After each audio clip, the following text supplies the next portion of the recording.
Are you a person that has stepkids that have been taught to dislike you, to disrespect you, to keep a distance from you? They don't really look at you as their step parent. They look at you as the other parent's partner. Let's just say you're a stepmom and you're in this situation, and now your stepchildren are adults, or they're older teenagers, or they're at least kind of sort of old enough to think for themselves. Here's the thing though. When you have a stepchild, a child, a human being that has been alienated, especially against you, meaning you are the person that is targeted. This child has been taught that you are all bad. There's nothing good that comes from you. They're taught to fear you. They're taught that you are not their family. You're not somebody that should be respected or revered or even connected with.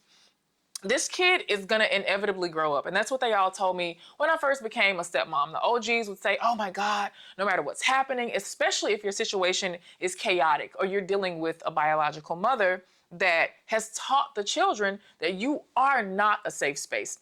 The children have not been allowed to form their own opinion about you because let's face it, as parents, we are our child's first home. We're their first place of trust. They learn how to give and receive love from us. So if we tell our kid, that's a bad guy, that's a bad girl, this person's not to be trusted, then more than likely they're gonna believe us. Even if this person shows your child that they are actually worthy of care, love, empathy, compassion, respect, and acknowledgement. But if the child has been taught this, brainwashed, if you will, it's similar to racism. If your child has been taught that this one particular individual is bad, that you kind of don't stand a chance. So what do you do when the child grows up, when they're old enough to, you would think, fend for themselves or think for themselves, but you're still seeing and feeling that stinging, nasty pain, that awful, putrid stench of alienation? That was a long introduction for me to get to the point.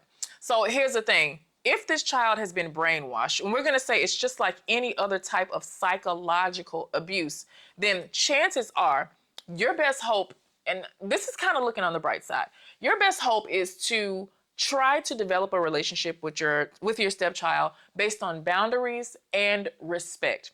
Now, they might not define respect the same way as you do. However, that doesn't mean it has to be all bad. They've developed this relationship with you. Well, they didn't really get a chance to develop it. They kind of just were given it, and it was compacted and forced upon them because they needed to stay safe. They could never like you or get close to you or see you as a good person, or when they started to know that you were actually a good person that meant them no harm, they couldn't really act on those feelings or those notions because they knew that they would be disappointing their mother. They knew that if they showed an affinity to you, anything that you said, that meant that they were saying, I'm betraying my mom. And also they're feeling like they're calling their mom a liar. After all, mom is the one that told them that you're the wicked witch of the West. But here you are taking great care of your kids, being a great wife, a great sibling, a great parent, a great friend, and they're seeing this and they're observing this, but then they know what's been impressed in their mind. They don't know that they've been brainwashed. What they know is the truth, their own truth that's been deeply embedded into their psyche, into their spirit, into their soul, is that you're a bad person. Damn, but Miss Naja's a bad person, but all these other people think she's really good. My dad loves her. My grandparents love her. She's great to her kids, her family, her pets. She's a stand-up member of society, but you know what mom says? She's bad. So one of two things start to happen. Cognitive dissonance is something that all human beings experience. We have a hard time understanding and accepting that two things can be true at once. It's true, my mom can think that my stepmom is an awful dog human being. But then I also have experienced the opposite from that, and I don't think that. And so it becomes an internal struggle when we're faced with cognitive dissonance. And a lot of people implode. A lot of adults implode. So seeing a child have to wrestle with such complex emotions, if grown-ups can't deal with it, what do you think a kid is going to do with that? Nothing. They're going to crumble under the pressure. So what I see a lot of stepmoms doing is they throw on that cape and they become a martyr. And they're like, you know what? I'm just going to step back and step away because I don't want the child to have to choose. Maybe the child will grow up to see the truth one day. What happens when they don't see the truth? What happens when, as opposed to you putting the child in a position to face some hard truths, to face some untruths, to see that their mother may have led them astray for her own benefit or because of her own fears. Perhaps legitimate fears, perhaps limited thinking on her part. Whatever it was wrong.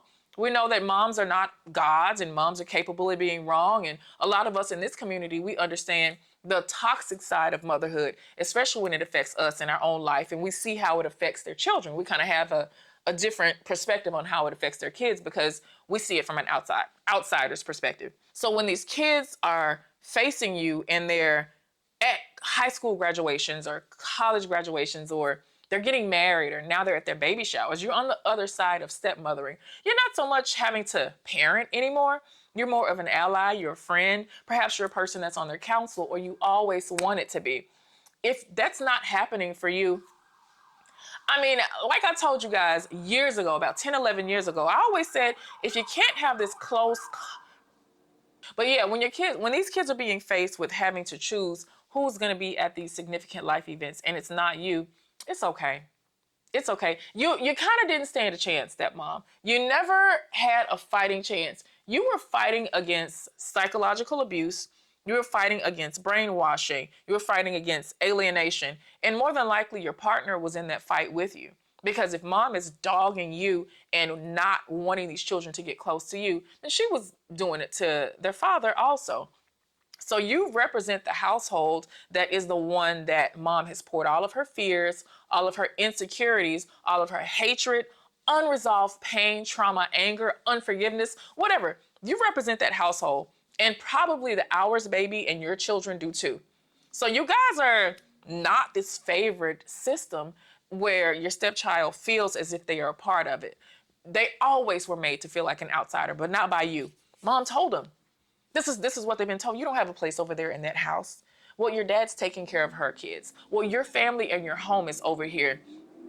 Now, and again, if you're offended by any of this or you yourself have said some of this stuff, you are being toxic. And if you can't say amen, say ouch. I don't condone toxic motherhood nor toxic behavior. We've had a lot of talk on my podcast, I Know I'm Crazy with Naja Hall, about toxic motherhood from one of our experts. As a matter of fact, she's coming back on to the new season. Reaching the place of acceptance and understanding that you might not have a super cohesive, close relationship with your growing, aging stepchildren is a sad thing.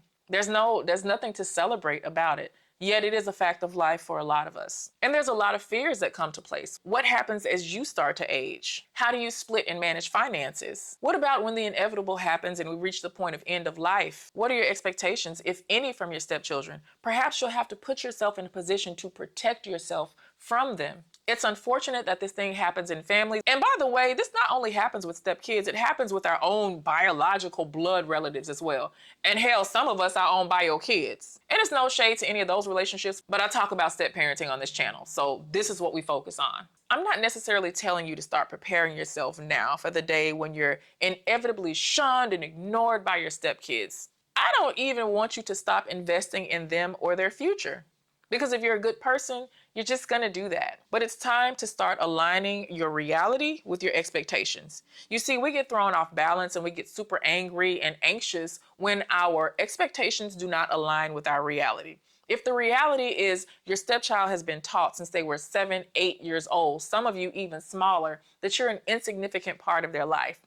Maybe you've been blocked from calling their phone when you're not with them. Perhaps you live a distance away from them. Perhaps they live with you 50% of the time, but their other parent is still alienating them and really vying for a piece of their brain and their heart so that they never really feel comfortable with you in your space, in their home with you. If that's your situation, you got to understand that this child is dealing with something so much bigger than you. They're dealing with a parent that has betrayed them.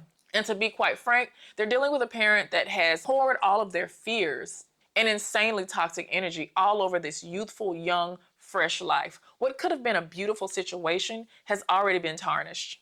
If your stepkid's mother did not want these children to like you or love you, and she's done every single thing in her power to sever any semblance of what could have been a great relationship, no matter how hard you tried, you really got to decide where you want to fight. You got to really decide what's important to you. And ultimately, you better hope that your stepchild sits on somebody's couch. And when your name comes up, it's not going to come up in a big part of their story. However, you will have the responsibility of shaping some key moments in their childhood with their father. Make sure that their memories of you are fond And I think for a very small percentage of children that were alienated against their stepmother and their biological father, when they do grow up and seek help, or perhaps they themselves become step parents, or they have their own rancid, toxic experience with their mom, and they realize that everything that they might have been told was a lie, and they start to question very particular truths, perhaps they'll come around.